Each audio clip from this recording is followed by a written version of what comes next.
调这那个水就在流动了啊。比如说这个水它从上流的下来了，这个时候这个水就太多了，所以这个水分很重要。那么呢，我刚刚多加了一点，现在我要把它刮干一点，把笔肚，这个叫笔尖，这个叫笔肚，这个叫笔根啊，三个地方，笔尖、笔肚、笔根三个部位，把肚子上的水刮掉，就这里的水是最多的，刮干一点点啊，也不能太干，要留那么一点点。留好之后，我们就调颜色的这种变化，红色。这个时候调的时候就是笔尖沾那么一点，你可以左右调，然后调的时候一定要把这个，你不能调的这么一坨这么厚啊，那是不行的。沾一点点，要把这个笔的颜色调匀，调到它渐变。这个笔要360度去转，不能调一边，就是360度都要调匀。我这个是调的是一个玫瑰红的颜色，大家看看这个笔尖到就是由深到中间到浅，这个颜色就出来了，这是一个颜色。好，我先说一下这一个颜色啊，先画出来，等下再调两个颜色。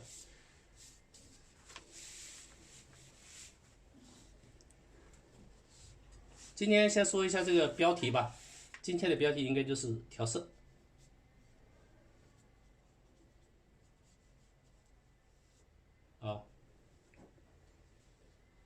好，我先画一笔啊，刚刚调了之后，先画一笔看一下。画的时候呢是侧着画的啊，很少一笔，点下去，先推一笔吧。这个时候大家看有3个层次，第一个在这里是吧？第二个中间过渡色就在这里。第3个它属于一个什么？也就是我们刚刚的底色。这个在中间这一段是2个颜色混合。那么最前面这个地方呢，就是最深的这个玫瑰红。你要调出这3个颜色的渐变，有时候要深一点的话，你笔尖还可以再深一点点啊。再调一下，我再推一笔啊。如果这样推的话，我们画母的时候可以这边加一笔，然后这边再加一笔大一点的，我左边推一下，这就3笔。那么这里就是1、2、3，这3个颜色一定要有渐变。如果说你没有渐变，画出来的话，它是一种死板的话，就不好看。好，我来调一笔不好看的给大家看一下啊。有的朋友在调的时候呢，就是这个笔啊，他把整个这个颜色，这个颜色调的是一样的啊。就是把笔尖调的颜色一样的，没有变化。我这个还有点变化啊，我这个也还可以。我这种变化的话，就是说，它这个红色占了2/3以上，这个是2/3以上。这个呢，应该是这个深红占了一点点，中间占了一半，然后它的这个底色占了一半，这种也可以。最怕的就是调的没有颜色渐变啊，所以它这个比例啊，这个是3/3以上，这个应该说是占了一半。如果说要想最好看的话呢，最好是2/3以上，这样会比较美啊。这是其中的一个调单色的渐变。最怕的就是没有颜色渐变，就是画出来的时候，那如果这个花瓣你调的很多的时候，然后呢，有些朋友又是这样竖着画的啊，竖着画的。那再点一笔，点一笔，你看这种它没有颜色这个变化，那么这个时候就不好看，是吧？就是调的很多，把底色都已经淹没掉了，然后一笔画下去又没有色彩的这种渐变。再看一下，比如说这样，它竖着画，我这个还有一点啊，还有一点。如果说完全没有颜色渐变，从这里到这里，像这种的话，它没有这个色彩的这种由深到浅的这种渐变的话，那么它就不好看。这种它没有颜色渐变，这个还有一点啊，这个就没有渐变的时候，那么它就不好看。所以我们调牡丹的颜色一定要有这种深浅的这种渐变。举个例子，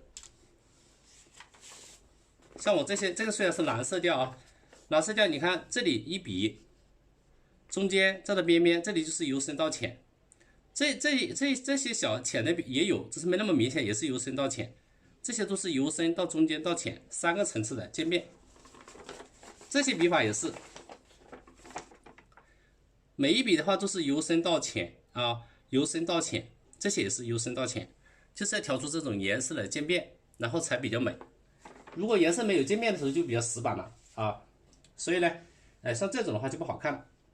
这种的话就是红色占的少，这种就红色占多，2/3以上。应该来说2/3以上这个是最好看的。好，那么这是其中的调一个颜色的渐变。我们再看2个颜色的渐变啊，玫瑰红到这个曙红。大家有什么问题啊，可以到这提出来，谢谢。对，没有关注的啊，左上角点头像关注，右下角啊动动手指点点赞，谢谢各位。所以呢，我们这个地方一定要有这个颜色由深到中间到浅的这3个层次的这种渐变。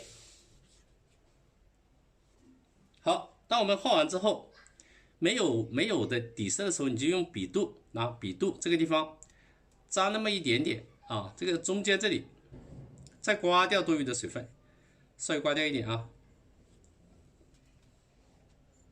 接下来我们调2个颜色的渐变啊，谢谢各位啊。那譬如说这个地方我刚刚加的是玫瑰红，注意这个笔是不是打竖的啊？打竖我们这个叫这种就是叫中锋型笔，躺下来叫侧锋型笔。我调了玫瑰红，接下来我这里加一点曙红，那这个时候的水分也稍稍有点多了啊。再调一点这个曙红，那么就是2个颜色的渐变。再看一下啊，这种渐变有没有啊？轻轻按一下，然后你可以这样推，可以滚一下也可以呢。这个颜色你可以滚也可以啊，点一下。一般我们点的时候呢，这边要有一个什么，至少有一个波浪线的这个变化。如果是平的，那么就不符合那个自然的规律。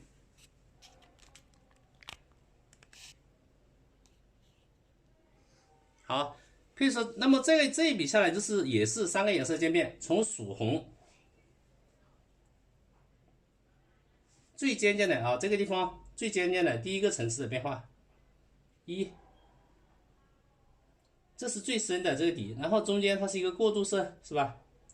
然后再到最边边这些地方，它是一个底色。那么这3个颜色就一定要画出来，不单单是花瓣，画叶子的时候也是一样的，叶子也要一笔由深到浅。那么这个花瓣红色它就占了2/3以上，就跟这个一样的，从最深的曙红到玫瑰红啊，到玫瑰红与底色的交界，再到这个底色，那么3笔一定要有渐变。如果说没有渐变的时候，那么你画的牡丹它就是死板的，它就没有变化。我们画叶子的时候也是啊，因为有些朋友啊，你看我这一笔叶子啊，从这里到这个颜色比较深的，由黑色到深绿到浅绿，这笔也是由深到浅，都要有颜色的深浅变化才比较好看。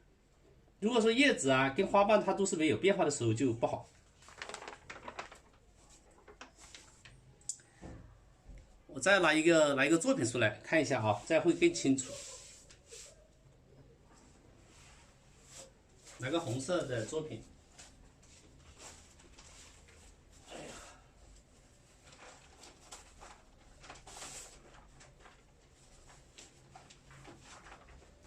来，我们学以致用，看一下这个红色的这个花瓣是否有变化。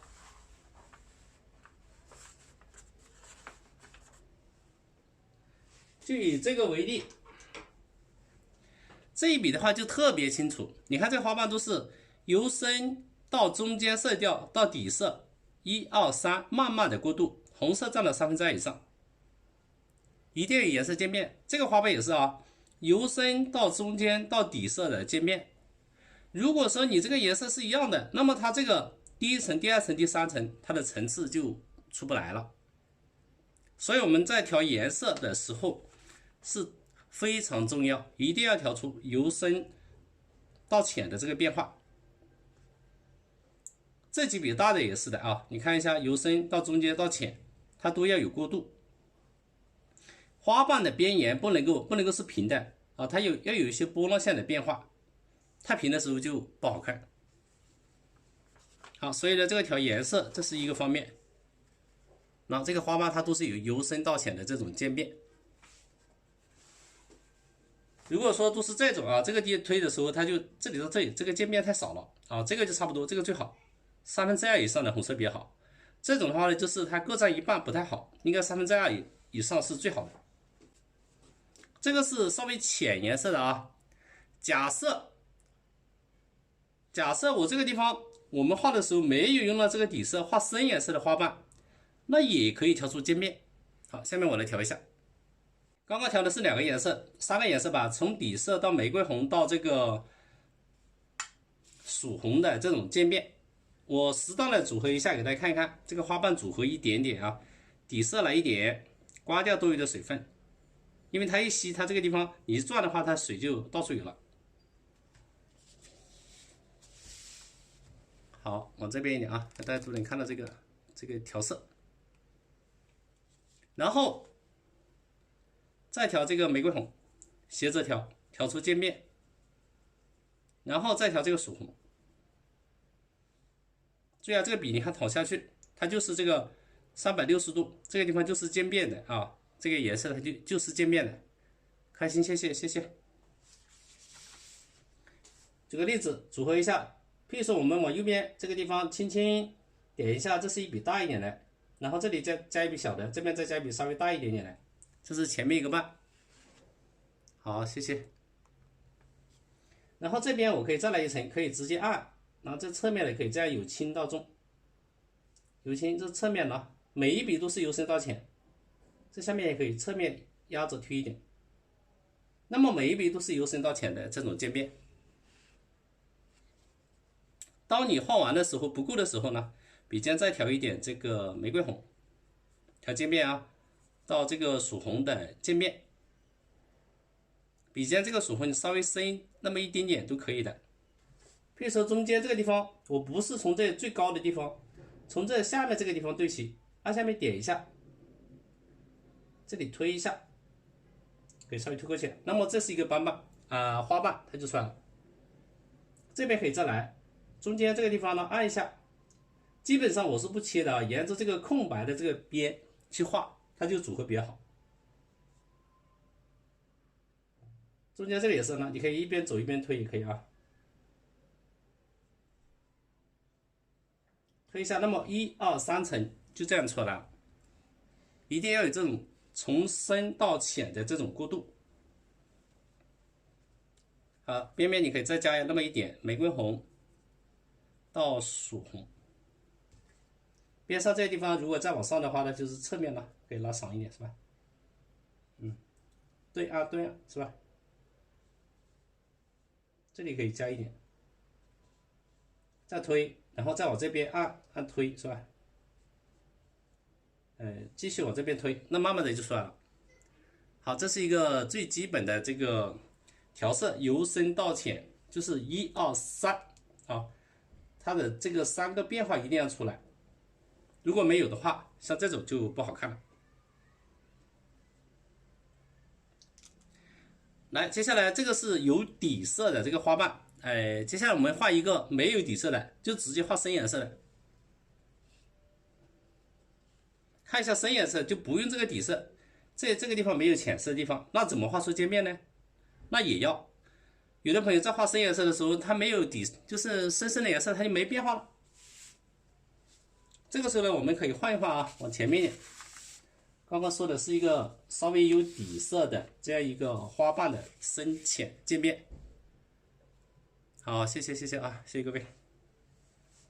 接下来我调一个深颜色的。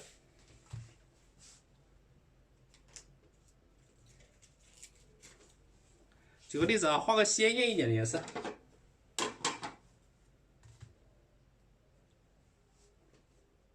特别鲜艳的啊，大红。那么纯大红肯定不好看，太过度。大红你可以到曙红，还可以画到胭脂，那么这个时候深颜色的花我们可以不加红啊，就这3个颜色就可以了。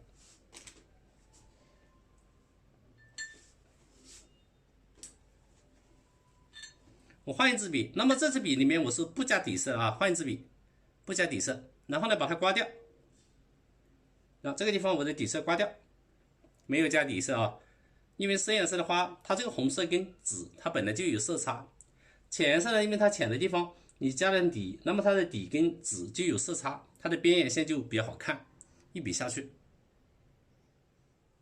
好，那么加了水之后啊，这个我吸了水之后啊，你还得刮掉一点啊，这个就是笔洗刮掉一点，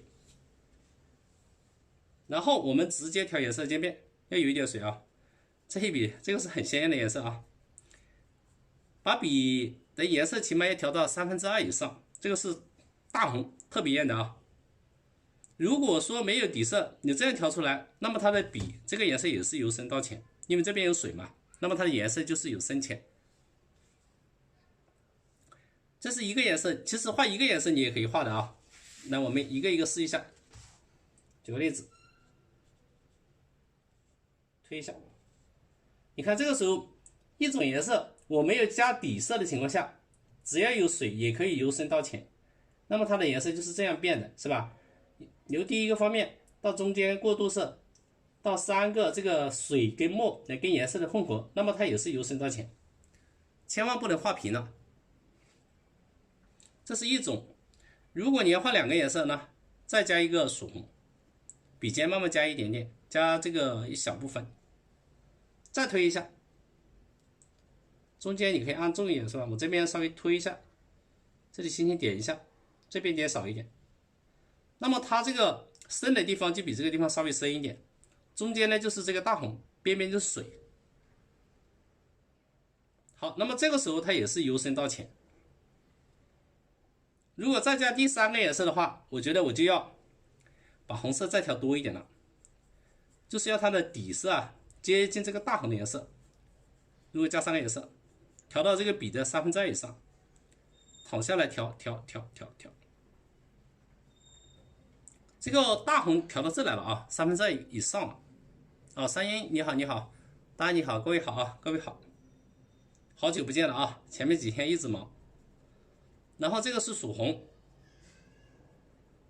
看一下这个是曙红，也调到一半，笔尖再来一点，这个是胭脂，胭脂的颜色一般不要调的太多，调的太多它会有一点点脏，到时候这边来一笔，那么这个时候它就是一个深色牡丹的颜色了，推一下，然后这边你可以这样推，然后侧锋啊推一下，如果你想拉一点尾巴也可以。好，这个时候这个边它就是以大红为主了，这个地方是大红加水浅浅的，那么这种就是很深的牡丹，应该说一个大红鲜艳的牡丹。3月4好久不见了啊，这几天一直忙，现在终于忙完了，有空啊，现在可以有空了啊，每天都可以跟大家见面了啊，欢迎各位啊，好久不见了啊，谢谢大家的关注。好，那么这一笔的话就是深色牡丹这一界面，这个是单色的大红，这个是大红加曙红，这个是从大红到曙红到胭脂的界面，所以呢一定要画出颜色的由深到中间色到浅的这3个层次的变化。再看一下，这是最前面这个地方应该是属于什么呢？这个是最深的，然后这个中间这个地方应该是属于中间色调，然后这个地方呢应该是最浅的。好，3个部位就是深中浅，一定要调出深中浅。好多朋友在刚刚学的时候，他就是从没有这3个层次变化，全部是一个色，那你画到后面那个牡丹它就没有层次，就没有变化，也就不生动不美观了。所以首先这个颜色的深中浅的变化必须调出来，因此调色是画好牡丹的最重要的一步。当然，第二步我们等一下可以讲点水分啊，水分的控制。好，下面我用这3个最深的颜色啊，组合一点花瓣给大家看一下。这个因为是常用的啊，常用的简单的组合啊，这节课就是基础，最基础的画牡丹最基础的。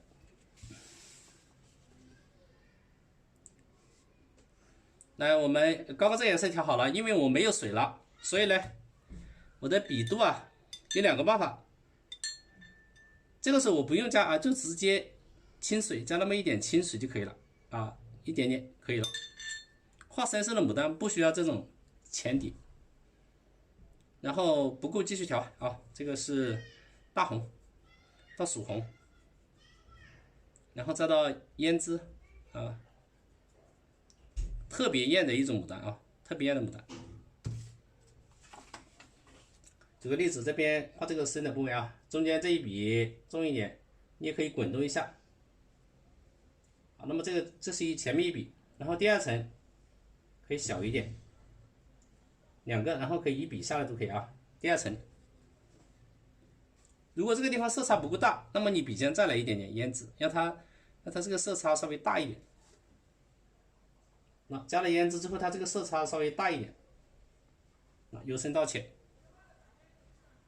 不够的时候呢，曙红，我这个水分稍微多了一点点啊。那么如果水分太多的时候，把用这个纸巾稍微吸一下，把这个水分也很重要啊，吸一下。好，再画出这种渐变，边边的这种深的地方由轻到重啊，推一下。这画的是一些它的正瓣啊，就是它的反瓣。来调的是一个基础的啊，这个可以给大家看看。这边如果再加的话，由轻到重，推按，然后再推。当然这个是属于这个花瓣的那个用笔的问题了。没有的时候，刚刚太干了，又要来一点点水啊，一点点就够了，够了。再加大红、曙红、胭脂的渐变，笔尖一定要调出这种色差。然后这边再拉一下，你看这样，如果往上走的时候，这边就是这些反瓣，慢慢的把它包起来。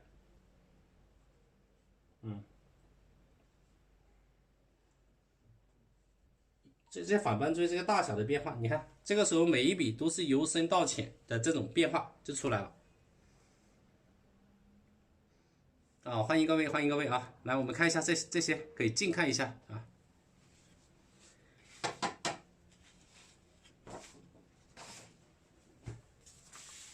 好，拉近一点给大家看一下啊。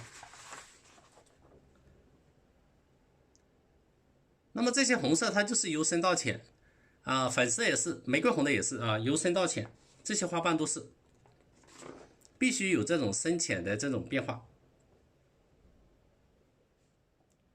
才能够画出这种花的层次变化。好，大家看得清吗？这样可以看得清吗？那我们看这种啊，那么这些地方就是这一笔的话，就是由深到中间到浅，这些地方当然这些不是很明显啊，它还是有由深到浅的变化，由深中浅。所以深色的牡丹它不用加底色，因为它本身最浅的地方它也是深的，所以它跟这个纸就分开了。因此呢，就很容易产生这个花瓣的这种层次变化。好，接下来我们刚刚讲了一个浅色的是吧？一个红色的深色的。如果再画一个白色的牡丹呢，那也是一样的，也有变化啊。我们再画一个最浅的牡丹，就接近白色的啊。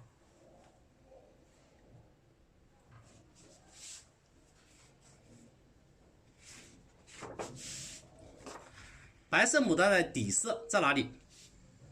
那么呢，就我们在这个基础上呢，比如说它偏轻的，这个时候它的底色我们还要加一点点太白，加了3青或者3绿都可以，我再加一点点胭脂进来。它如果是白的话，那么白色的牡丹这个地方还可以再深一点，白色牡丹也是有深浅的变化。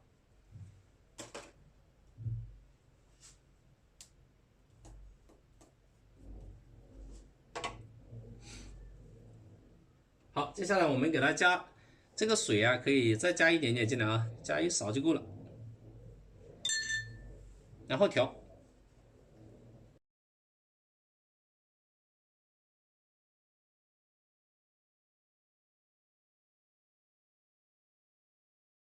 哦，好，那么这个时候这个胭脂加多了之后呢，它就变得太深了，太深了啊！但没关系，我们可以把它继续加白进去，画白色的这个牡丹就太深了，6天了啊。那么这个时候呢，我继续给它加白，我这个是画白色牡丹的底色啊，调，白色加了之后它就变成灰色了，还不够白呢啊，还不够白，我们再加白，就是刚刚那个胭脂加多了一点点，要稍微淡一点就好。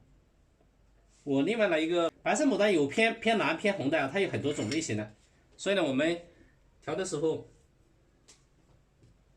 啊，你可以那个白色牡丹可以偏红色，也可以偏蓝色，也可以偏绿色啊，很多种。你往里面一加白呢，这个时候它就对这个就变成可以了，这种底色又淡一点了啊，左边右边那个它就比较太深了，这个还不够，我再给它加点三青进来。不画作品啊，今天画的是最基本的这个调色跟那个颜色的过渡，怎么画啊？画瓣。现在调的是浅色牡丹，就白色牡丹。好，加点青色进来，大家看看，这个属于颜色。刚刚这里偏胭脂偏红，那么左边这个是偏一个蓝紫色啊，这种就画非常的淡雅，这种颜色画出来特别淡雅，这就是一个底色就出来了。你可以把整个笔都调出来啊。哪3种颜色大家要不要看一下？太白、三青，加一点胭脂，这3个颜色啊。太白、三青加胭脂，然后就可以调出这个颜色，比例要自己去试一下你就知道了。有了这个之后，我们再去画白色的，它的颜色变化就比较好了。好，这个是底色。接下来那个白色，你想偏黄就偏黄，偏红就偏红。举个例子，那个白色的牡丹，我要它稍微偏，有一点赭石，一点点偏赭石，它深色部位最深的地方可以加一点点焦茶，那么它就是由白到这种焦茶的这种界面啊，刚刚对一点点啊。好，多余的我们吸一下，也不好看，可以了。从白到赭石到焦茶的界面，就是一个白色牡丹的这种颜色变化。那接下来我们画一下啊，这个调好之后，有点纯牛奶那个浓度，然后再洗掉，刮掉一点，因为我们要控制水分。然后再来一点，调一点点这个，我们是画白色牡丹啊，所以这个颜色不用，一定要调出它的渐变。不能够用纯原色，笔尖来一点，再来一点点焦茶，调匀，调出这种躺着调啊，躺下去调。然后它的面积不能够占太多，比如说这里占了一点点，都是在笔尖的地方，可以了。比如说我们画这边，画一个正面呀，推一下。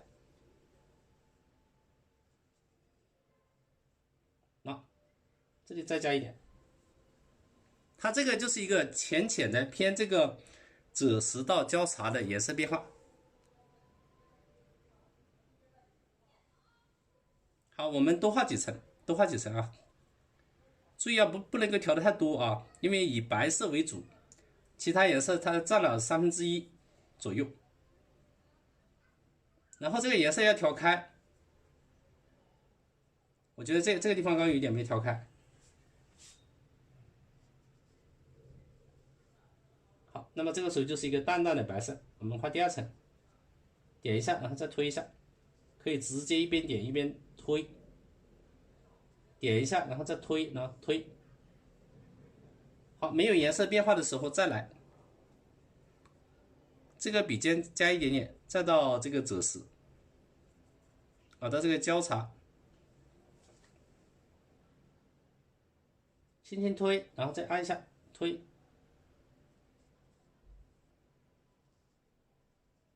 好，这就是一个浅浅的白色的这个颜色。拉近一点啊，拉近一点。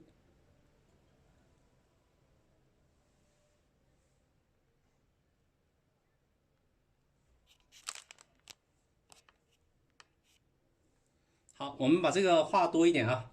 你看这个时候的颜色，也就是我刚刚讲的由深中浅3个层次的变化，画出来它就是一点偏焦茶色的白色牡丹的变化。不够，继续调了一点赭石，再来一点这个焦茶。这个颜色一定要调开啊，不能有颗粒，也调出来的都是底色跟赭石或者跟焦茶的混合色，而不是纯焦茶。纯焦茶放这里面搭配的时候，它就太深了。比如说这个地方你再加一笔啊，这个侧面的，然后再按一下，这个侧面就出来了，是吧？这里由大的再加一点小的，不同的这个瓣。好，画到后面没有水的时候怎么办呢？从笔根、笔肚啊，就是笔肚这里吸一点点，再刮掉，然后再继续调这个赭石。这个时候你看，这个时候就太多了，然后必须要调开、调开、调淡。如果你调这个赭石它的是原色的时候，那么画出来这个花它就不像白的了，那么它就变成赭石的颜色了。所以它这个底色呢只有那么一丁点，再来那么一丁点变化，它就是比较淡雅的这个颜色的这种渐变，才比较美，才比较优雅。推一下，往这边推，这个瓣外面不能整齐啊，这里也不能整齐，加一个，慢慢的往这边加，然后推一下，小的中间再加一些有大有小啊，大的配小的。这个地方你可以再加一层，侧锋啊，笔尖朝外面，它的花瓣就是要包起来的。但我画的是这种接近这种包菜型的啊，这个变化。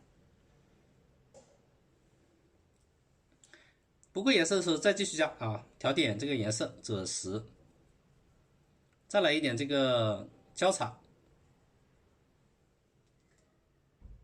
这边你可以继续加推是吧？我这边有大有小啊，我这边推，这边推是吧？那么这个时候它就是接近一个浅浅的白色的牡丹，非常的淡雅。如果你要把它画完，那么中间可以继续加啊，继续加有大有小。小的，剩下的段我们再画就是属于正瓣了。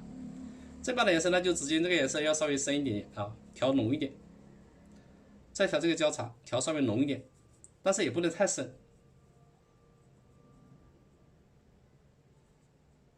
好，加一点点给大家看啊。那么这些属于正瓣，稍微深一点啊，轻轻的由轻到重。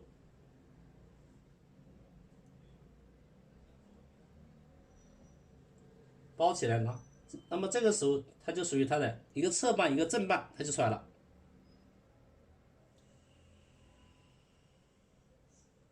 中间大一点点，然后在侧面稍微小一点，这个边这里也有，你要不整齐。那么这样画的话就是深啊，这个是属于它的正瓣，这个属于它的反瓣啊，那这也属于花瓣的部位了。这个时候画的时候，这个水呢就要干一点。太浓的话呢，它就会渗。你看我画的这个颜色，它都是不渗的啊。调颜色，大家看一下，我这个调完之后，这个颜色会不会流水啊？你看怎么样？这个水不，这个颜色不流动的啊，这样不流动的，就是要这个湿度。如果那个水流动了，那么你画的这里就糊了。那么现在画的它正瓣，反瓣就是这样的，背过来的。正瓣就是朝我们这边的啊，这个叫正，这个叫反。画这个的时候，水分一定要少，不能太浓。笔尖调这个交叉，把颜色也调开，混起来，躺着啊，就是这样旋转。那在中间这里会小一点，按下去，然后这里重一点点，侧缝，然后再按下去，推一下，连起来。那么一个反，一个正，而且这个地方的颜色，大家看一下，这里都是不渗水的啊。如果你画的这里渗开了，说明你的水分就太多了。所以这白色就这么画，然后一个正，一个浅的，一个深的，而且每一笔都是由深到浅，由深到浅，就是我刚刚讲的颜色的渐变一定要出来，出不来的话就很难看。好，画了之后这些地方继续啊，颜色不够的再来一点，侧缝调。这些地方也是啊，这一笔呢，轻轻的，注意，当然注意它有这个颜色色差的变化，这里可以稍微切一下，由浅到重，浅的，然后这里重一点点，再轻一点。那么为什么这样呢？这里就是要有这种波浪的这种变化，你不能画的太那个了啊，不能画的太直了。好，我现在感觉这个地方颜色太深了，所以呢，这个地方的颜色没有颜色的深浅变化，所以我可能要来点底色啊，因为颜色它每一笔都要有深浅的变化。这些颜色在笔尖调一点就可以了啊，再来一点笔尖的变化就可以了，不用太多，以白色为主，否则画出来花就不像白色的。再轻轻推一下啊，推，然后再点一下，那这种颜色就比较润泽，啊。刚刚这个颜色就不好看，那这一笔它没有颜色变化，这种就可以了。继续把这些加上，轻轻的，然后再重一点，再推一下，这些都是属于它的，属于它的那个正半，再加一点颜色变化。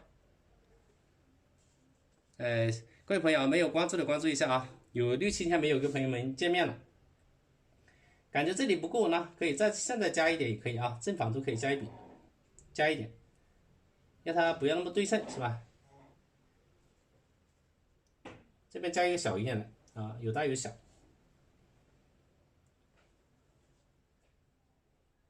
继续画出这些正半的这种变化。好，这些切一下，按下去，然后推一下，这边都是啊，推一下。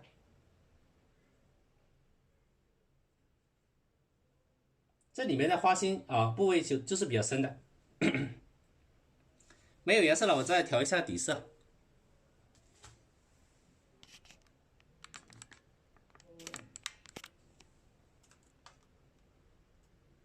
好，到这边继续调这个颜色的渐变底色。哎呀，太多了啊，一点点，这边也来一点点就可以了。交叉的颜色变化，调出颜色的渐变啊，慢慢来。画好之后，这个地方我刚刚补了一下啊，所以现在也来一点，中间轻一点点，不要对齐，然后这里就稍微大一点点，可以切一下，然后这边再来一点点，这样一个正反，这边可以切一下。颜色不够的时候可以继续，这边属于深的地方可以再重一点，轻一点，然后这里再重一点点，推一下，那么这样一个正一个反就出来了。剩下的就是可以把它的半可以画得更大，慢慢的把这些地方那么剩下的就是画它的一些这种包起来的半了，是吧？你如果再画的话，就是属于包起来的。慢慢的这个正半，这个属于要画大一点了。没有颜色的时候继续调。好，继续调出这个褶实，再到这个交叉的这种渐变，边边这个地方，那么就是推，这些是属于它的正半的一部分。这个地方就是我常见的这个抖笔啊，点一下可以推抖，边上不能够整齐，这边上就有这些波浪的这种变化，才比较美观。来边边的这些继续给它加上啊，这里不能让它整齐，推，然后再点推一下，就是中间的花瓣小，边边这个正瓣就一定要大，它要有大小的对比才比较美观。这个底色加那么一点啊，刮掉，然后继续调颜色，赭石，注意调的时候在笔尖这么宽的位置，你不要调到整个笔了啊。调的太多的时候，它就变成不是白色的花瓣了，就变成这个赭石的花瓣了。所以呢，笔尖有一点就可以了。这里可以再来一点点，稍微大一点啊，推，然后这个地方你也可以来个稍微大一点的，这边上要有长短，短的这里包起来。画嘴的地方我们等一下再画，再推，再来一点赭石的变化。比如说我们把这边边这个地方可以再加大一点，让它不那么整齐啊。这边用抖笔的方法，轻轻点，轻轻的啊。那么这里不要整齐了，包起来。这个地方太平的话，再给它加一个高一点的呗啊。然后打破这里有这种起伏的变化才比较美，否则的话那个花就不好看。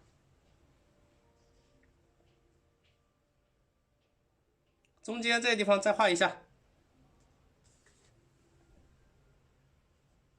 这个地方你可以深一点，它在那个花心中间点一下，这边就留个缺口吧，有字画出去也不好看啊。然后把花心的地方点一下，花心的地方可以重一点，赭石交叉可以画重一点点，但是也要有颜色的这种渐变调匀啊。笔尖的交叉可以稍微多一点点，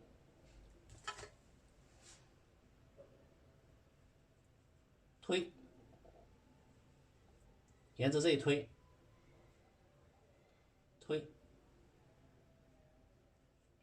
好，不够的话再沾点，一点啊。这个赭石啊，到这个交叉的这种渐变，侧锋调。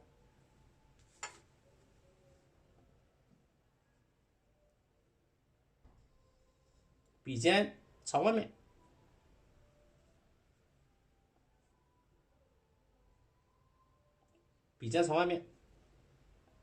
这个稍微有点朝上了，这个瓣就朝上点一下可以了。然后这个地方可以稍微切一下，只要你是干的，它很容易切出来。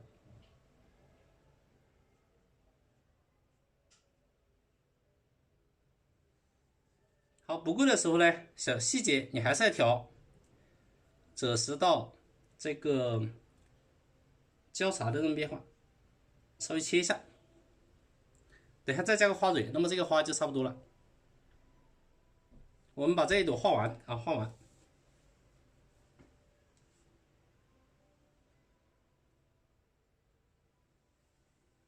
好，然后呢，这边边我觉得这个地方再加那么一点点啊，加一个层次，让它有点变化，再来一点，不用太浓，推一下，在这里一点点就可以了。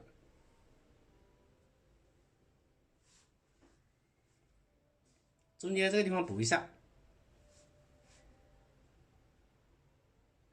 可以了，把花蕊加一下啊。这样的话就是一个白色的这个侧面的牡丹，边边这个地方我们再给它加那么一丁点，不用太多，这个缺口还是要留着啊，不留的话不好看。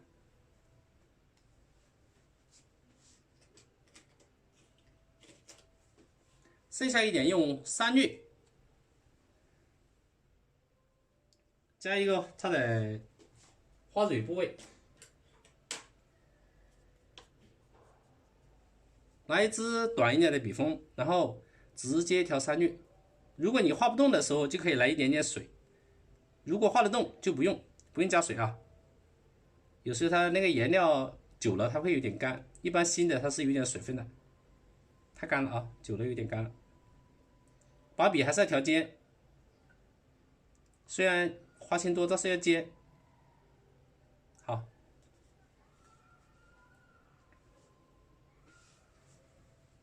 它这个侧面的话，由轻到重5个，肯定稍微有一点点透视变化的啊，有一点透视变化的。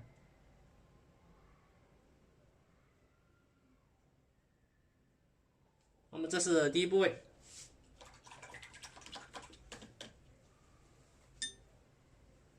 然后再用胭脂给它勾一下深的地方。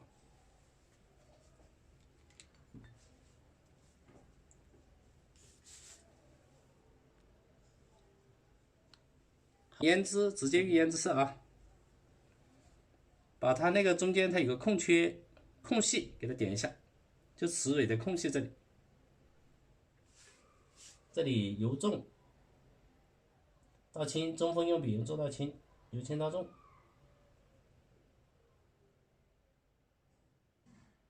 好吧，这里稍微点一下。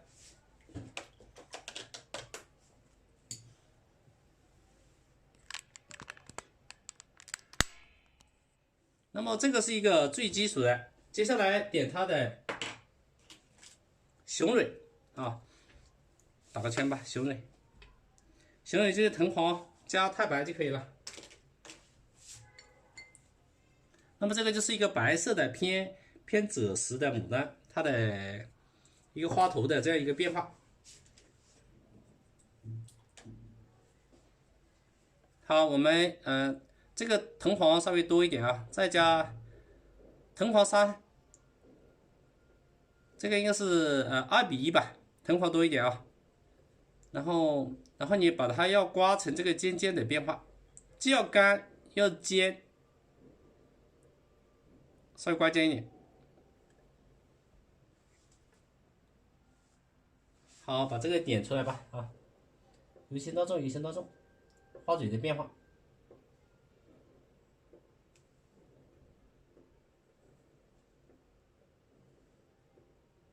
这个地方可以分成一组啊，然后这里再来一组，这边再来一组，由轻到重，把它这个花蕊点一下，就会更美观。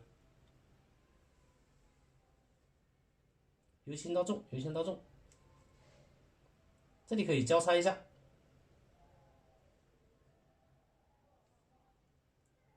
这个花头可以出来一点，由轻到重，再加一下。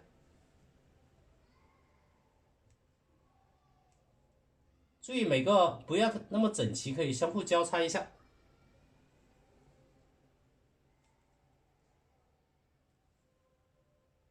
这个可以出来，这个可以点遮挡。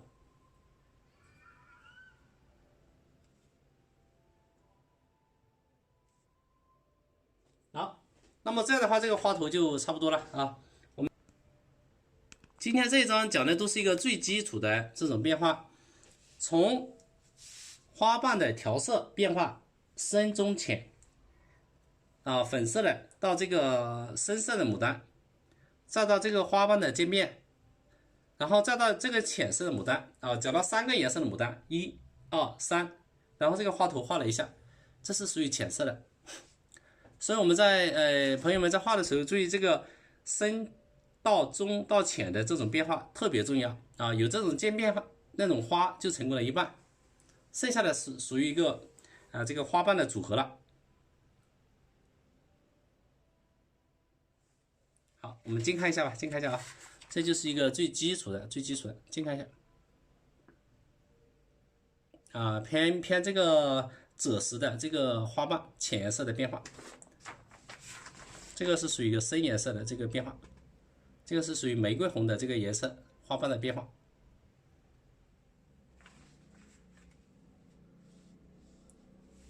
调色主要是调颜色的渐变，就是由深到浅啊，像这个一样，深中浅的渐变。这个也是啊，深颜色的牡丹不用底色也是深中浅。到这一笔的每一笔的话都深中浅的渐变，包括到这种浅色啊，接近白色这种啊，这种花瓣。有点偏紫色，那么都是深中浅，每个花瓣都要有这种深浅的这种变化。如果你画平的话，就不好看了。